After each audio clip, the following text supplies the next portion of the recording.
Halo semuanya, selamat datang kembali di channel ini bersama saya Dimas Waturama. Di kesempatan video kali ini, saya akan sedikit membahas tentang human capital. Apa itu human capital? Mari kita simak bersama-sama di video kali ini.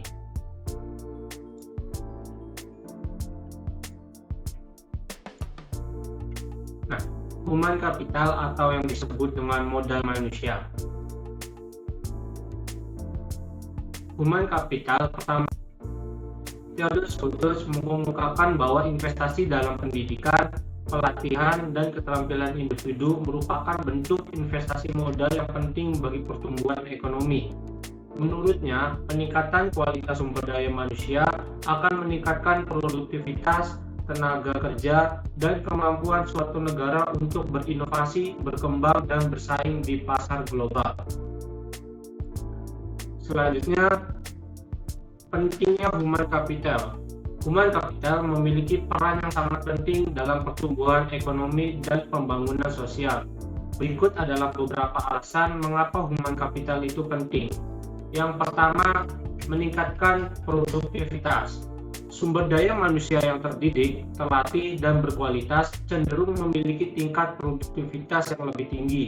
Investasi dalam pendidikan dan pelatihan meningkatkan keterampilan dan pengetahuan individu, sehingga mereka dapat memberikan kontribusi yang lebih besar dalam pekerjaan dan sektor ekonomi. Yang kedua, inovasi dan perkembangan teknologi. Sumber daya manusia yang memiliki pengetahuan dan keterampilan yang baik menjadi basis untuk inovasi dan perkembangan teknologi. Melalui pendidikan dan riset, individu dapat menghasilkan ide-ide baru, menciptakan teknologi baru, dan menerapkan pengetahuan tersebut dalam berbagai sektor ekonomi. Human capital yang kuat mendorong inovasi dan meningkatkan sumber daya asing suatu negara.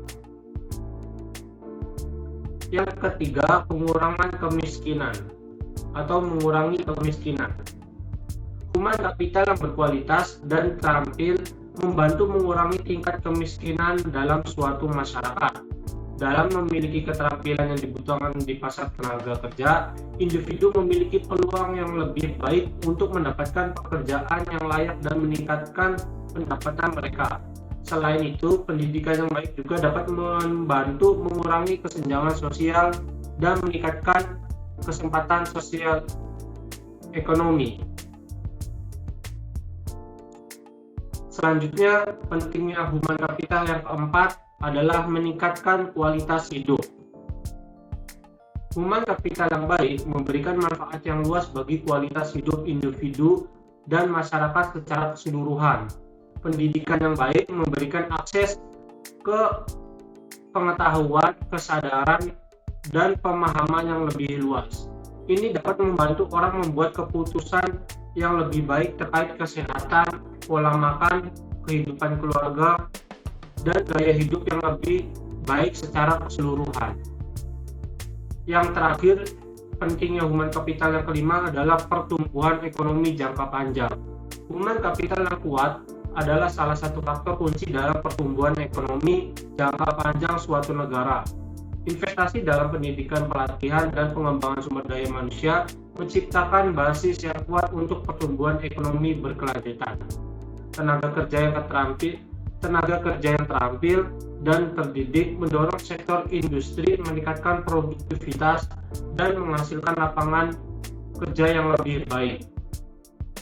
Dengan demikian, pentingnya human capital tidak dapat diabaikan. Investasi dalam pendidikan, pelatihan, dan pengembangan sumber daya manusia adalah langkah penting dalam mendorong pertumbuhan ekonomi, mengurangi kemiskinan, dan meningkatkan kualitas hidup serta kemajuan masyarakat secara keseluruhan. Dan selanjutnya adalah peran human capital sebagai kunci organisasi.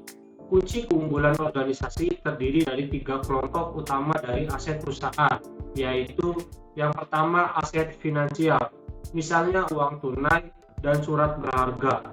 Aset disebut financial capital. Yang kedua adalah aset fisik, terdiri atas peralatan, gedung, tanah, dan lain-lain.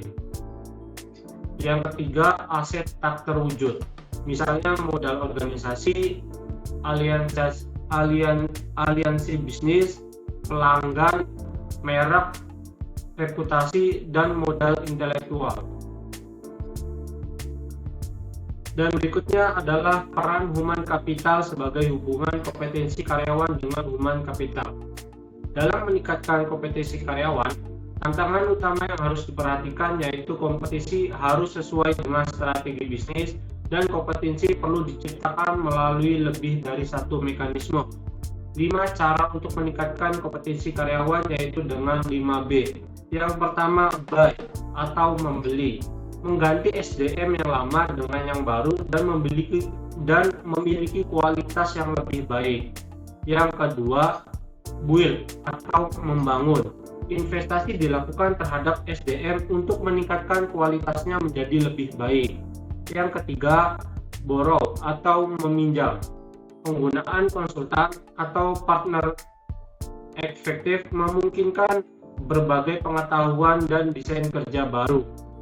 Yang ketiga, bonds atau melambung. Perusahaan harus mengeluarkan karyawan yang bekerja di bawah standar.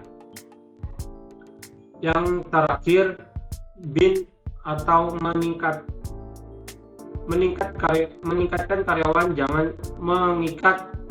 Bin atau mengikat karyawan jangan keluar merupakan tindakan kritis